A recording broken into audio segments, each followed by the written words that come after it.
They say retirement is supposed to be the reward for a lifetime of hard work, a celebration of everything you've accomplished, surrounded by the people who witnessed your journey. But sometimes the people you trust most are the ones who try to steal your story right before you walk away. My name is Margaret, and this is how my retirement party became my boss's career funeral. I worked for Davidson and Associates, a mid-sized consulting firm in Chicago, for 35 years. 35 years of 60-hour weeks, missed family dinners, sacrificed weekends, and skipped vacations. I started as a junior analyst fresh out of college and worked my way up to senior vice president of strategic development, the highest position any woman had ever held at the company. In those 35 years, I had transformed Davidson and Associates from a struggling local firm into a nationally recognized consulting powerhouse. I had personally brought in over $40 million in new business, developed 3 revolutionary client retention programs that became industry standards, and mentored dozens of employees who went on to leadership positions throughout the industry. But the project I was most proud of was the Morrison Initiative, a comprehensive restructuring program that had saved the company from bankruptcy in 2019 and positioned us for explosive growth over the following 5 years. I had conceived the program, developed every aspect of it, worked 18-hour days for 8 months to implement it, and personally managed the rollout that resulted in a 340% increase in revenue. The Morrison Initiative hadn't just saved Davidson and Associates, it had made the company worth more than anyone had ever dreamed possible, and everyone knew it was my baby, my masterpiece, my legacy. Everyone except apparently my boss, Robert Davidson Jr., had inherited the company from his father 10 years earlier at the age of 38. He was everything you'd expect from a second-generation nepotism hire, arrogant, entitled, and utterly convinced that his Harvard MBA made him a business genius despite having never successfully managed anything larger than his trust fund. For the past 10 years, I had essentially been running the company while Robert took credit for the results. I developed the strategies, I secured the clients, I managed the crises, I delivered the growth. Robert signed the contracts, gave the interviews, and collected the accolades. It was an arrangement I had grudgingly accepted because I loved the work, I was well compensated, and I believed that my contributions were recognized by the people who mattered, my colleagues, my clients, and the industry at large. I was wrong about that last part. My retirement party was scheduled for Friday, December 15, 2024. It was going to be a major event, the entire company, plus clients, industry partners, and competitors who had become friends over the decades. The invitation list had grown to over 200 people, and Robert had insisted on holding it at the Palmer House, one of Chicago's most prestigious hotels. "Margaret," he had said when we were planning the event, "you've given your life to this company. The least we can do is send you off in style." I was touched by his apparent gratitude. After years of feeling underappreciated, it seemed like Robert finally understood the magnitude of my contributions and wanted to give me the recognition I deserved. The weeks leading up to the party were bittersweet. Colleagues stopped by my office to share memories and express their gratitude for my mentorship. Clients called to tell me how much my work had meant to their businesses. Industry publications reached out for interviews about my legacy and the impact I'd had on the consulting world. One of those interviews was particularly meaningful. Janet Morrison, the CEO whose company had been the test case for my signature initiative, spoke about how my strategic restructuring had saved her business and preserved 1,200 jobs. "Margaret Chen is a visionary," Janet told Forbes magazine.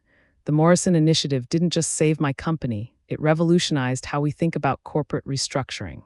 She's leaving behind a legacy that will influence business strategy for generations." I had that quote framed and put it on my office wall, next to the Industry Excellence Award I'd received for developing the initiative. It was a reminder of what I'd accomplished, what I was leaving behind. The night of the party, I wore my best dress, a navy blue cocktail dress I'd been saving for a special occasion, and the diamond necklace my late husband had given me for our 20th anniversary. My daughter Lisa drove in from Milwaukee with her family, and my son David flew in from Seattle. They were both so proud, so excited to finally see their mother get the recognition she deserved. "Mom," Lisa said as we were getting ready at the hotel, "I've been bragging about you to everyone at work. They're all so impressed when I tell them about the Morrison Initiative and everything you've accomplished." "I still remember when you were working on that project," David added. "You barely slept for months, but you were so passionate about it. I'm so glad you're finally getting the credit you deserve." The ballroom at the Palmer House was spectacular. Robert had spared no expense. Live jazz quartet, open bar, elaborate flower arrangements, and a presentation screen that would display a video tribute to my career. Over 180 people had shown up, including several competitors who rarely attended each other's events. As I walked into the ballroom, I was overwhelmed by the warmth of the reception. People I hadn't seen in years came up to congratulate me, to share stories about projects we'd worked on together, to tell me how much my work had meant to them. "Margaret," said Tom Harrison from Wellington Consulting, "the Morrison Initiative changed everything for our industry. I've been using principles from your model for 3 years now." "The company won't be the same without you," added Sarah Kim from our London office, who had flown in specifically for the party. "You built something incredible here." For the first 2 hours, I felt like I was floating. This was everything I had hoped for: recognition, respect, validation of a career spent building something meaningful. My children beamed with pride as they introduced themselves to my colleagues and heard story after story about their mother's achievements. Then came time for the speeches. Robert took the stage at 9 o'clock, microphone in hand, looking confident and polished in his custom-tailored tuxedo. The room fell quiet, everyone expecting him to deliver a heartfelt tribute to my decades of service. "Ladies and gentlemen," he began, his voice carrying easily through the ballroom, "thank you all for joining us tonight to celebrate not just Margaret's retirement, but the incredible success of Davidson and Associates over the past decade." I smiled, expecting him to transition into talking about my contributions. Instead, he kept talking about the company's success in general terms, as if it had somehow materialized out of thin air. "When I took over this company 10 years ago," Robert continued, "I had a vision. A vision of transforming a small local firm into a national powerhouse. A vision of innovation, growth, and excellence that would set new standards for our industry." My smile started to fade. This wasn't how I had expected the speech to begin. That vision became reality through strategic leadership and revolutionary thinking. The programs we developed, particularly the Morrison Initiative, represented a complete reimagining of how consulting firms approach client relationships and business development. He was talking about the Morrison Initiative. My Morrison Initiative, but he was talking about it as if he had developed it. "The Morrison Initiative," Robert said, clicking to the first slide of a presentation I hadn't seen before, was my response to the challenges facing our industry in 2019. Traditional consulting models were failing, and I knew we needed something radically different. I felt like I'd been slapped. Around me, people were nodding and applauding, but I could see confusion on some faces, confusion from people who knew the real story of how the Morrison Initiative had been developed. "I spent months developing the theoretical framework," Robert continued, "working 18-hour days to create a comprehensive strategy that would not only save our company but revolutionize the entire industry." 18-hour days. Those had been my 18-hour days, my months of development, my theoretical framework. The implementation was challenging, he said, advancing to the next slide, a timeline that showed key milestones of the Morrison Initiative. "But through strategic leadership and careful management, we achieved unprecedented results. 340% revenue growth, industry recognition, and the establishment of new standards that competitors are still trying to match." Every word was like a knife. He was systematically erasing me from my own story, claiming credit for every sleepless night, every innovative solution, every breakthrough moment that I had fought for. I looked around the room, expecting to see people objecting, correcting him, setting the record straight. Instead, I saw confusion from those who knew the truth and rapt attention from those who didn't. Robert was rewriting history in real time, and no one was stopping him. "Of course," he said, finally acknowledging my existence, "none of this would have been possible without the dedicated support of our entire team. Margaret, in particular, was instrumental in helping me implement these strategies. Her administrative support and attention to detail were invaluable during the development process." Administrative support, attention to detail. He had just reduced 35 years of strategic leadership and revolutionary innovation to the role of a glorified secretary. The applause that followed felt like mockery. People were clapping for Robert's vision and leadership, while I, the actual architect of everything he was claiming, had been relegated to a supporting role in my own story. But Robert wasn't done. "As we look to the future," he said, "the foundation we've built, the principles I established through the Morrison Initiative and other strategic innovations, will continue to guide Davidson and Associates toward even greater success. This company is my legacy, and I'm confident it will continue to thrive long after tonight." His legacy, the company I had built from the ground up, the initiative I had conceived and implemented, the relationships I had nurtured for decades, all of it was being claimed as his legacy.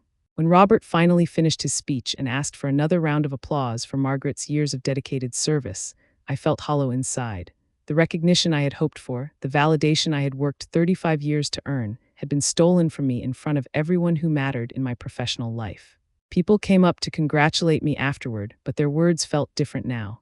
Instead of talking about my innovations and leadership, they talked about how lucky I'd been to work for such a visionary boss, how wonderful it must have been to be part of Robert's success story. "You must be so proud," said one client, "to have been part of implementing Robert's initiative. What an incredible experience that must have been." Robert's initiative. My life's work had become Robert's initiative in the span of a 20-minute speech. My daughter Lisa found me standing by the bar, staring at my untouched glass of champagne. "Mom," she said quietly, "what just happened up there? That's not how you told me the Morrison Initiative was developed." "No," I said, my voice barely above a whisper. "It's not."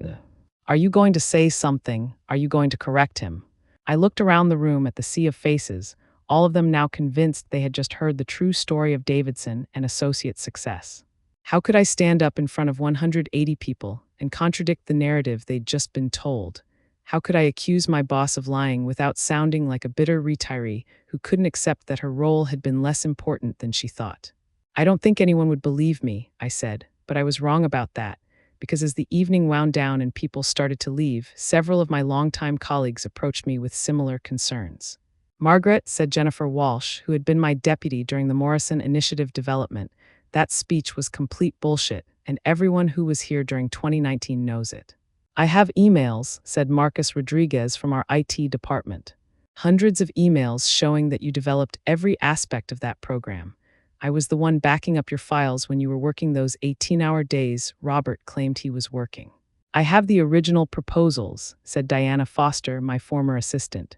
"The ones with your handwriting all over them, your signature, your strategic notes. I keep copies of everything." By the time the evening ended, 8 different colleagues had approached me with similar messages. They all knew Robert had lied. They all had evidence that I was the real architect of the Morrison Initiative. They all were disgusted by what he had done. "What are you going to do about it?" Jennifer asked as we waited for the valet to bring our cars. I thought about that question all weekend. What was I going to do about it? I was retiring on Monday. I had my pension, my 401k, my health insurance. I could walk away, start the next chapter of my life, and try to forget about the humiliation Robert had inflicted on me, or I could fight back. Monday morning, I arrived at the office at 6 a.m., 2 hours before anyone else. I spent those 2 hours in my office, gathering everything I would need for what was about to become the most satisfying revenge of my life. You see, in 35 years at Davidson and Associates, I had learned a lot more than just strategic consulting. I had learned where all the bodies were buried. I knew about the client contracts Robert had modified after signatures to increase our fees without authorization.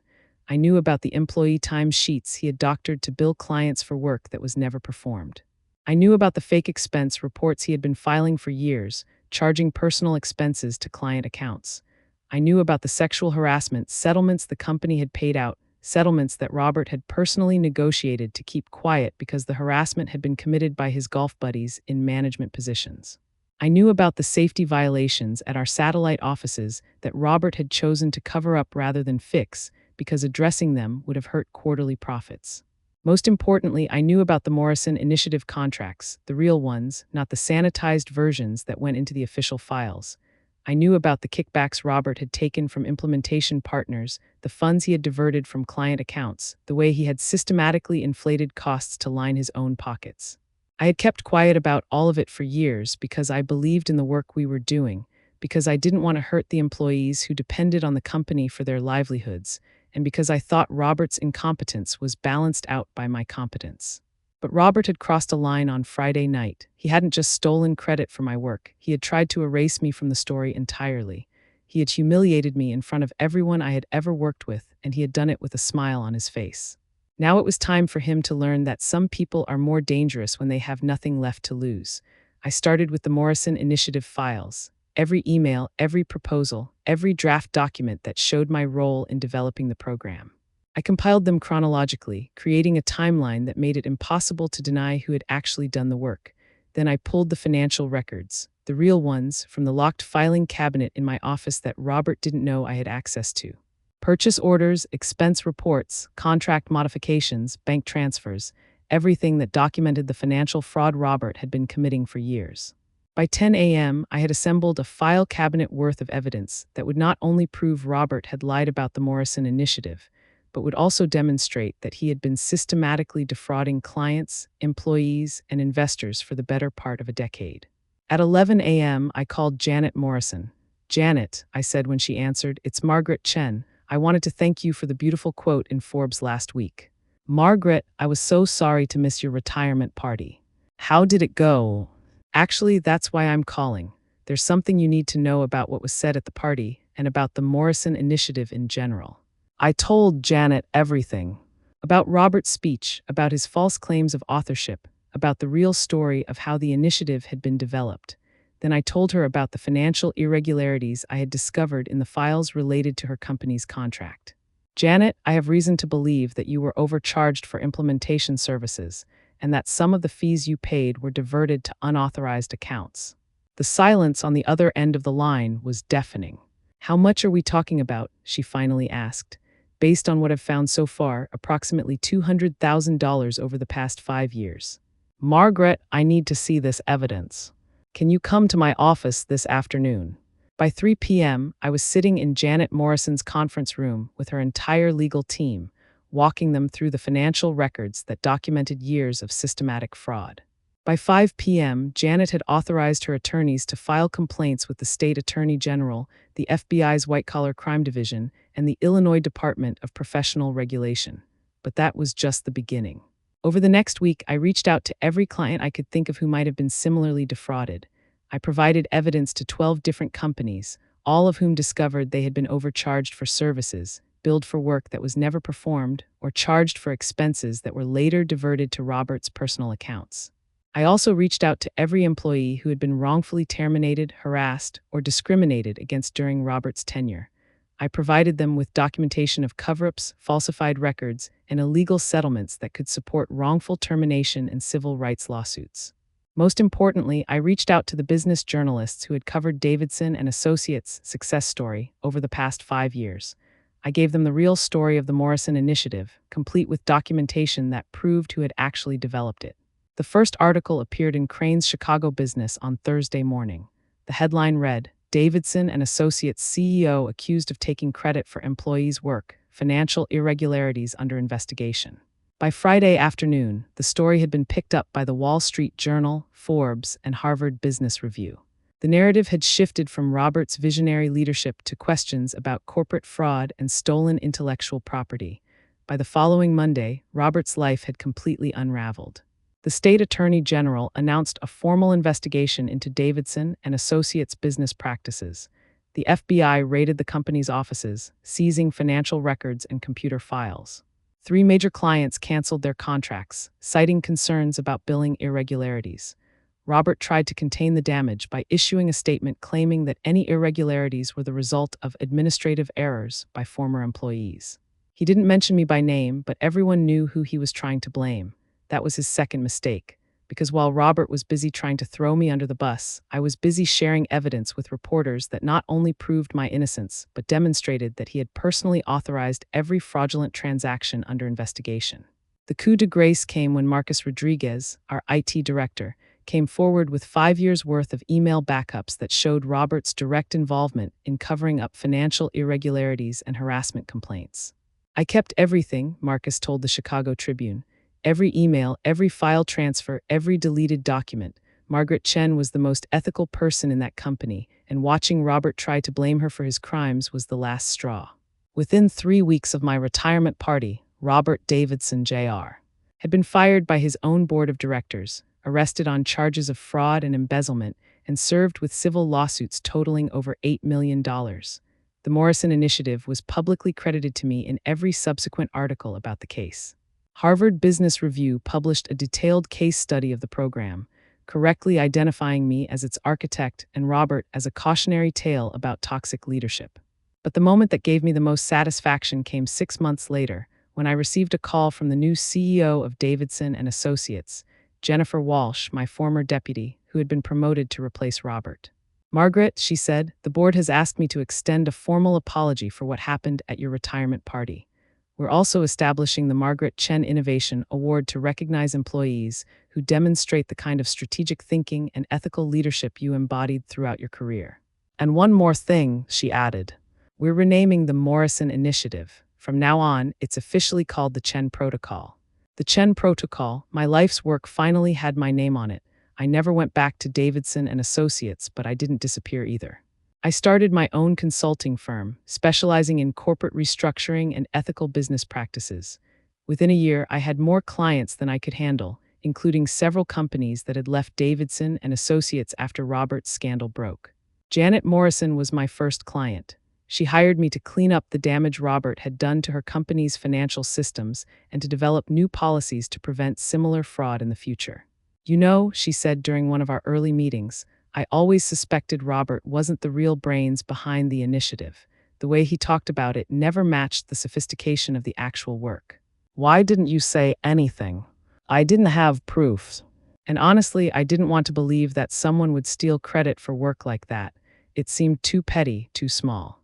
Janet learned what I had learned. There's no limit to how small some people can be when their ego is on the line. Robert spent 18 months in federal prison and was ordered to pay full restitution to the clients he had defrauded. His conviction made it impossible for him to work in the consulting industry, and last I heard, he was selling insurance in Florida under his middle name.